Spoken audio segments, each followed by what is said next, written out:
গত ৫ আগস্টের পর থেকে মতিঝিলে সক্রিয় হয়েছে একটি প্রভাবশালী অপরাধ চক্র। নেতৃত্বে রয়েছেন যুবদল নেতা ফারুক মাহমুদ ও ফজলুল হক ফজলু।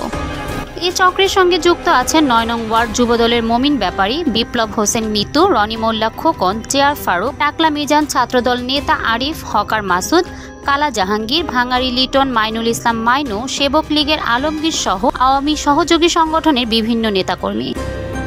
গোপন সূত্রে জানা যায়, আওয়ামী আমলে যুবলীগের ব্যবহৃত ৬৭ নম্বর বাড়ির অফিস দখল করে চলছে দখল বাণিজ্য, চাঁদাবাজি, টেন্ডারবাজি, ছিনতাই, মাদক ও জুয়ার ব্যবসা। প্রতিবাদ করলে সন্ত্রাসী দিয়ে নির্যাতনের অভিযোগও রয়েছে তাদের বিরুদ্ধে। স্থানীয়রা অফিসটিকে যুবদলের আয়নাঘর নামেই ডাকছে। প্রশাসন তল্লাশি চালালেও বড় প্রভাবশালীদের ছায়ায় তারা রেহাই পাচ্ছে বলে অভিযোগ স্থানীয়দের। অনেকের পরিবার আওয়ামী লীগের সঙ্গে যুক্ত, আর এখন ত্যাগীদের বাদ দিয়ে সুবিধা নিচ্ছে আওয়ামী দোসরদের সঙ্গে মিলে। এলাকাবাসী এ বিষয়ে প্রশাসন ও বিএনপির হাইকমান্ডকে দ্রুত ব্যবস্থা নেওয়ার আহ্বান জানিয়েছেন।